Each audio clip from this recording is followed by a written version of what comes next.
This video is simply to separate the falsehood and the truth, the real and the unreal on information circulating on the internet, whether it is in TikTok, Facebook, Instagram, X, YouTube. What is the true situation, at least the basic situation concerning countries such as Burkina Faso, Niger, and Mali in Africa with regards to land-related issues? But most importantly, we know land is very much linked to politics. So this is a raw video. I do not think it requires any form of soundtrack, any form of special thumbnail, any form of anything. Like it, dislike it, listen, or choose not to listen, but I wish that you do listen. What I want to show you is what I have taken time to investigate. I've interviewed people from these countries. I've tried to separate the fake news from the real news. And I cannot tell you that I've been able to cater for everything, but there are some basic issues. What I'm going to do now is I'll frame a question with regards to the countries Burkina Faso, Niger, and Mali, and then I'll provide the actual response based on what is real and I'll tell you what is false where that applies. So, are Burkina Faso, Niger, and Mali still members of ECOWAS? Well, the answer is no.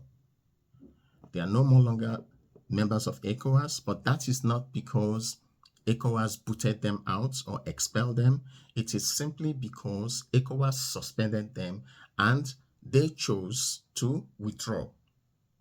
Note, suspension, if you've been to primary school, when you are suspended, or you've been to secondary school, when you are suspended, it's different from expulsion. Expulsion means they don't want you anymore. But suspension simply means they consider something not to be all right, and all they want to do is you stay away until you meet certain conditions, then you can come back. So in this regard, they were suspended. However, in response, rather than fulfill those conditions, they now chose to withdraw. And that's because the conditions includes returning to democratic powers, because these are people who came into power as juntas. Well, I think you can tell why. They didn't want to be put under pressure. And as we are speaking, I'm not sure any of these countries have drawn a calendar to return back to democratic power. However, they are leading their countries and they have the basis for doing that. And they are supported in most parts by their own people. So they are no longer part of the Economic Commission, the Economic Community of West African States, called ECOWAS, since the 29th of January 2025. Remember, they got into power about 3-4 years ago, but it was only until January 29, 2025 that they left ECOWAS. So you would imagine all the falsehood being created on the internet for the past 3 years between these people and ECOWAS. That said, you could also say that they are still part of ECOWAS because their citizens still carry the ECOWAS passports. In fact, in July this year, I was in Ghana in a conference and I met someone from Burkina Faso, for instance, and she had her ECOWAS passport. She showed it to me, and I have a video that will be coming up where I interviewed the lady. So they are still using ECOWAS passports. That's to tell you that the ECOWAS did not boot them out, but rather suspended them, and that means they can use their ECOWAS documentation. So it was an issue of their own choice. So even though they've moved and formed what is called the Alliance of the Sahel States, they still use ECOWAS passports. They were not stopped from using that. My next question would be, are Burkina Faso, Niger, and Mali still members of the African Union? Well, the answer is no, because they were suspended by the African Union. And this is customary. The African Union have their basis. They suspended them because of the coup d'etat. And the African Union is meant to be a seat for democratic leaders, democratically elected leaders. Does that mean that there's not been juntas in holding those seats? They have been. But it's also been customary that whenever there is a coup, that they would caution the coup plotters and suspend them or give them some conditions. So it's not anything new. But it is interesting how a lot is being said about these Sahel states in relation to ECOWAS, but not much is said in relation to the African Union, where they are also suspended. So they are suspended, and the conditions are very clear. They need to return to democratic rule and, or maybe negotiate it. And for instance, Niger Republic, I think either Niger or Mali had two coups in 9 months, and the African Union felt that was not acceptable. So they are suspended, and the basis is for them to return to democratic rule. My other question is, are there serious conflicts in the alliance of Sahel states? Well, the answer is a bold yes. Jihadists, Islamic fundamentalists are very much within the Sahel area, not only in Burkina Faso, in Niger, and of course in Mali. The wars in Mali has been around that. The same in Niger, we know that the Boko Haram, who are within Nigeria, Cameroon, Chad, and Niger, has always been a problem there. So the people are still there, and so they also sense that there is some sort of instability in terms of the governance, and they want to take that opportunity in either craving and acquiring more land or exercising more influence. But where this is most affected is actually Burkina Faso.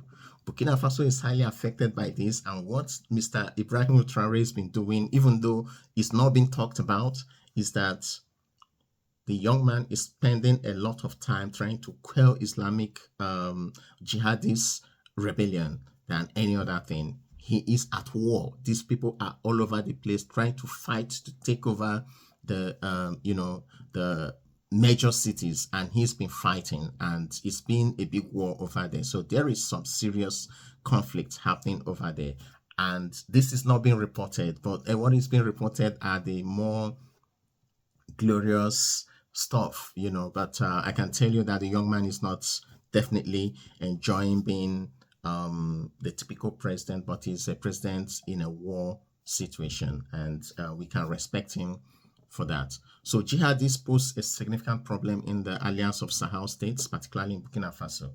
And despite all that you are reading, the junta is preoccupied with war against jihadists. And this is a big problem for the people, the issue of security. My next question: what land and mining policies are ongoing in the Sahel states? Well, I'm not going to dwell too much on this because I have a separate video. Simply, if you come to my channel and you look down, you would get a video where I have dedicated the discussion on land and mining policies in the Sahel states. But one thing I can say is, away from many of the things you are hearing, most of the mining companies you are told are not working there are still working there. What they have done is, in the most case, is that the same mining companies are there, and maybe they are opening up for new mining companies, but the stakes of these big companies, that were there have been reduced or somehow curtailed, and those of the state have been increased. And when I say stakes in mining, it is those of the states. The stakes, those of the states, the Burkina Faso, the Niger, and Mali states have increased. It's not very open for private individuals like it is being presented. In fact, 2 months ago, I came around a chap on my way during a flight. I met, we're in the same flight, and he was coming from Mali. And I asked him, he's in the mining industry, a mining engineer. I asked him what was happening there. He told me, like, he's been to Burkina Faso, and his friends are working in Burkina Faso, and he's in Mali, and he said that these are one of the poorest places around. However, that the mining, they need the mining because the economy has to go on. That's what they depend on. He says the mining are going on, however, that the economic situation is really bad. And so what you hear and read and see on the internet are not very much the actual truth. Now, how are these countries able to survive financially, considering that they are no more part of ECOWAS?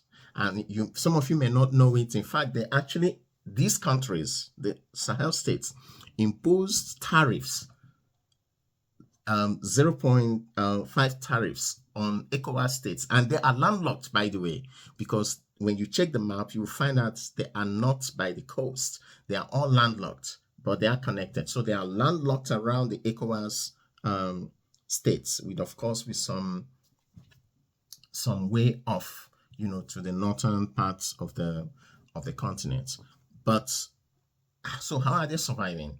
Well, Burkina Faso is the most prosperous amongst the three, in the sense that Burkina Faso survives through its financial borrowing from the West African Economic and Monetary Union. Now, let's watch it. They withdrew from the ECOWAS, which is the economic community of West African states, but they did not withdraw from WAEMU, which is the West African Economic and Monetary Union, which is the organization of Francophone West African states. In short, it's called WAEMU. This is a regional bloc that comprises of 8 members: Benin Republic, Burkina Faso, Cote d'Ivoire, Guinea-Bissau, Mali, Niger, Senegal, and Togo. So what's the state of the geopolitical issues in West Africa is that there is the economic community, which is where the 15 states used to be, with the exception of now 3 states that withdrew.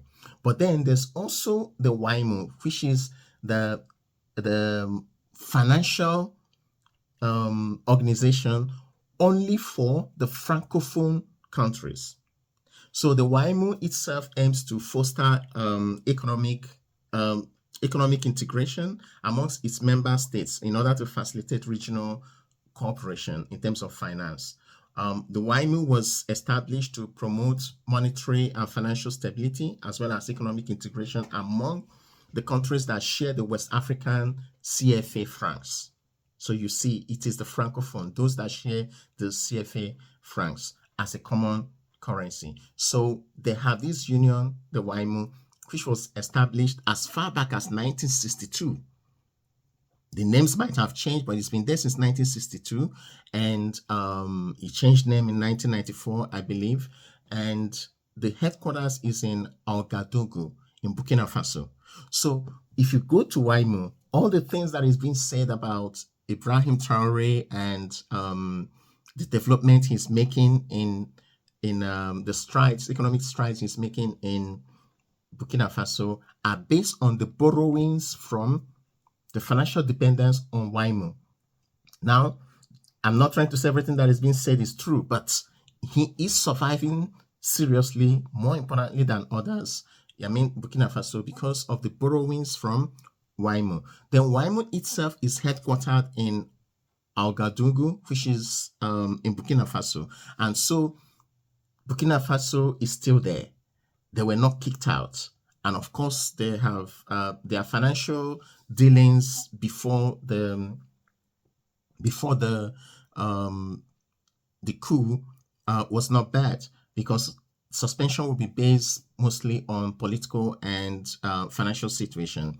So while Mali and Niger were booted out of WAEMU, Burkina Faso remains a member and has been borrowing heavily. There's evidence that Burkina Faso is borrowing heavily from WAEMU. So Burkina Faso isn't just collecting money. It's not getting money from France. It's not getting money from, it's collecting it from the regional body from where it can survive, because it was not booted out, and it would have been silly to do that, actually, because the headquarters is in Ouagadougou. However, Mali and Niger were booted out. They were sanctioned. Niger has been suspended from WAEMU due to its default on financial obligations and the imposition of sanctions following the coup in that country. whereas Mali was suspended. But the government went to court to challenge that suspension in Waimu. And then the Waimu Court of Justice of recent, in the past, I would say in 2022, right, they actually issued a decision to suspend the execution of the sanctions that was imposed on Mali following the request from the Malian state. And this was in July 2022. And as a result, Mali was suspended and then brought back, and they are now trying to reintegrate them back into Waimu, whereas Niger is completely out. What does this tell you? Whereas these people said they withdrew from ECOWAS, they did not withdraw from Waimu. In fact, Mali had to fight after being suspended from Waimu. Mali had to fight to get back into Waimu, and Niger couldn't find its way back. Only Niger is currently suspended, or rather, Niger suspension stays.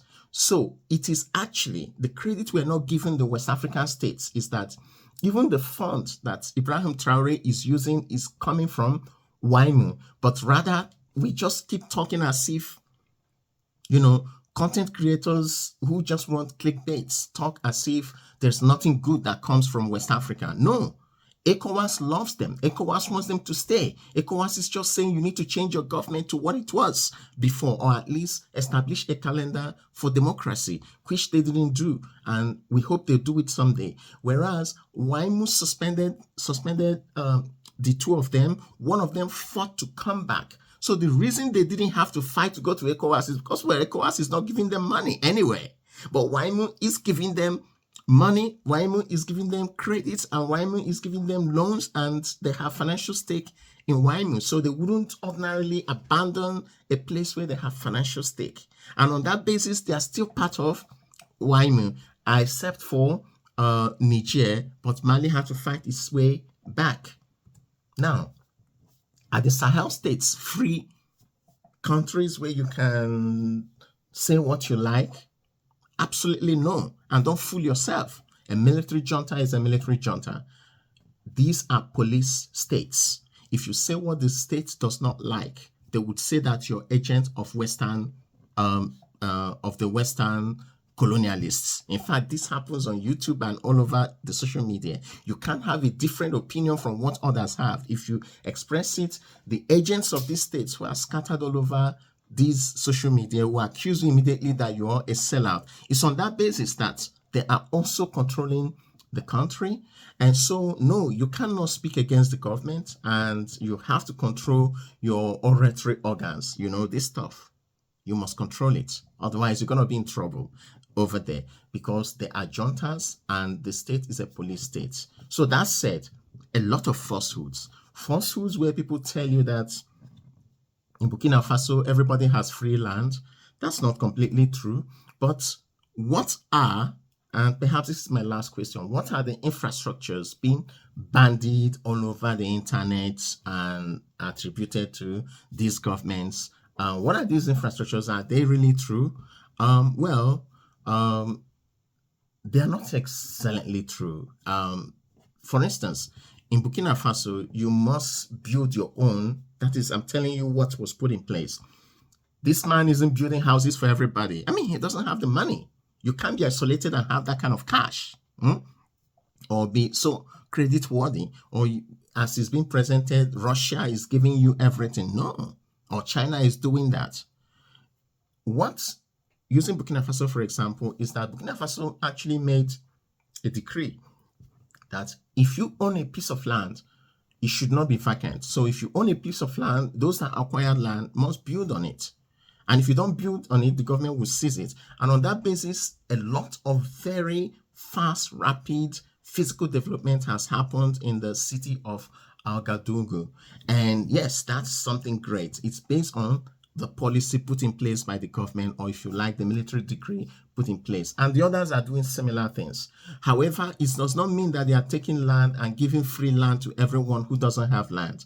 The policy in Burkina Faso, for instance, is still, a continuation of similar policy that Thomas Sankara put in place decades ago. And that's what the government is trying to bring back to fore and see if they can practice. But no, poverty is still all over the place, yet development is happening, but there's not any way you can hear.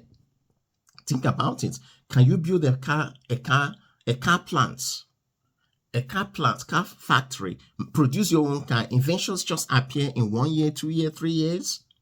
If that was possible, it would be happening all over the place, especially when you're landlocked and you're putting tariff on your neighbors. No, that's not happening. There's a lot of government propaganda to promote security, that everything is going on well, that things are wonderful.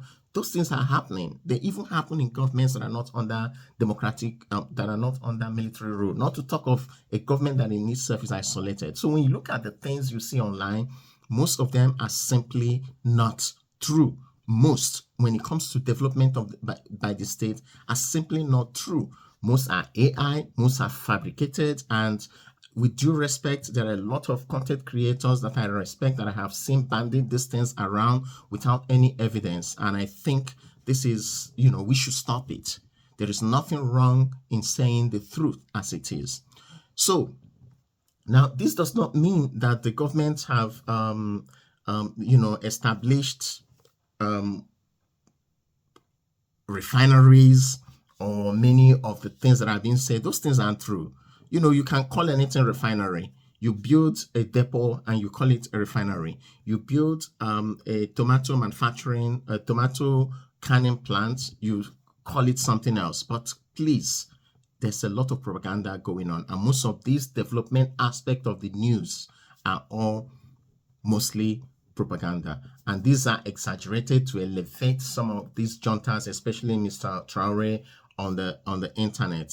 You see them on YouTube, you see them on X, Instagram, TikTok, Facebook, and various other propaganda media. Or maybe it's not propaganda, maybe not, but people who love the young man or these leaders and who want to promote their government, but they're actually exaggerations, and you should know what is true and what is not true. But one thing that I can tell you that is true is that the fight to take hold of the country, own the country, hold on to the country, and exercise sovereignty, that is true.